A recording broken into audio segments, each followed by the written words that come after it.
Hi everybody, I'm Marc Dunham, chef for the Atherton Hotel and Ranchers Club. Last week when we left off, I told you that we were going to start examining the mypyramid.gov website. So what better place to start cooking some of this stuff than right here in the Basic Food Lab with all of our nutrition students. So join us as we create some nice tasty lentils and alternatives to some of your meat sources right here on Play With Your Food.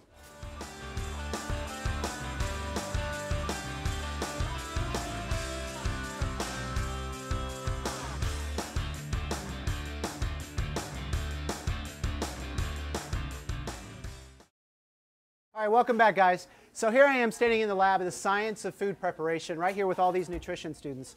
And again, what better place to start talking about some of these subjects? Most of the time when we talk about protein, people's minds tend to go right to meats. So chicken and beef and things like that, but there's a whole other world out there where you can get protein. Technically speaking, you need anywhere from about 4 to 6 ounces of protein a day. Now there's a simple method for an exchange program that you can look on the website that we'll give you later, where you can balance out what 4 ounces of chicken breast would look like versus lentils. We're not going to worry about that right now because I'll have that information on the website later. What we want to do is start talking about how to cook lentils and what they are. So I've got a saute pan here. I'm going to start getting warmed up. While this is getting warm, I'm going to get a little bit of olive oil. Again, we like to use olive oil, canola oil. Something's ready. Olive oil, canola oil, peanut oil, all high in monounsaturated fats. So we've got olive oil. That's going to go in the pan. Smells in here are really good today. They're baking a lot of things that are sweet. So, all right. So the olive oil is going to get warmed up. And remember, with extra virgin olive oil, you never want to get it too hot because then it'll start to smoke and it'll actually turn a little bit bitter. All right. So I've got a little bit of minced fennel, a little bit of minced red onion, and a little bit of minced carrot, all going in saute pan first. And again, like we discussed, make sure that you season as you go so you can understand where you are in the process, so you're not trying to season everything towards the end. All right, so a little bit of kosher salt. Sounds like there's a lot of activity in the pan, so we're going to turn down the burner just a touch. Give this a stir around. I don't know how many of you have eaten or eat lentils on a regular basis. I love them because they taste good, they're good for you, it's a good way to get protein, and they're super, super cheap at the grocery store. You can buy a bag for like $1.25. All right, so as this is sweating down, since it's such a small cut, it's not going to take that long to soften up. I'm going to go ahead and add a little bit of canned tomato product. We're talking maybe a couple tablespoons. I'm going to add a little bit of curry powder. You can buy this stuff at the store. There's all sorts of varieties, Madras curry powder, regular curry powders.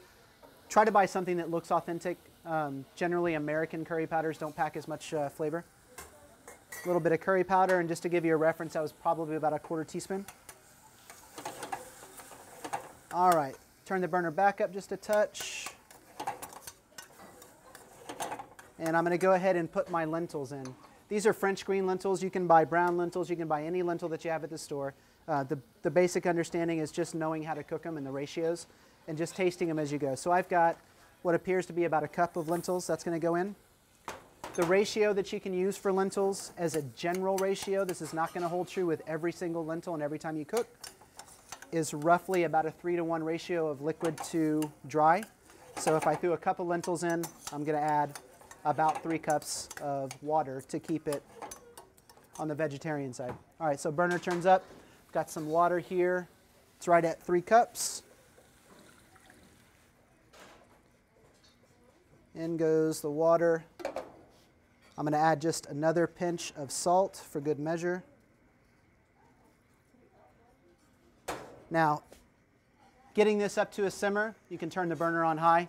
As soon as it comes up to a simmer, what you're going to want to do is cut back the burner to where you just see a few bubbles popping on top. If the burner's too high, the liquid's going to burn off too quickly. You're going to be left with raw lentils. If the burner's too low, they're going to be cooked. You're going to be left with a bunch of liquid. So you want that nice middle of the range where you're simmering. It probably, if you stuck a thermometer in there, it'd probably be about 190 degrees or maybe a touch lower.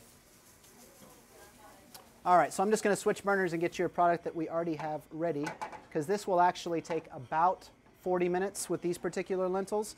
Some take about 25 to 30, and again, it's lentil to lentil.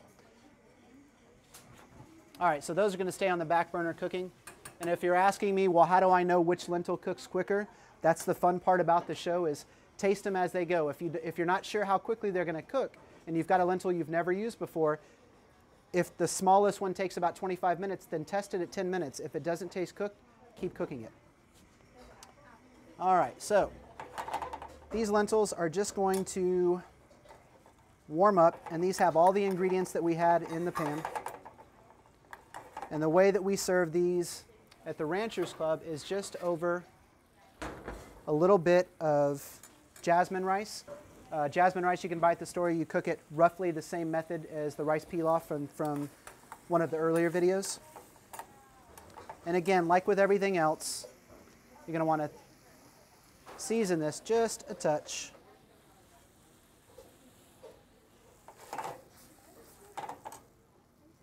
All right, we're going to spoon these lentils right over the rice. This is your complete protein for the night. You don't need to add chicken on top of lentils to get your complete protein. There you go.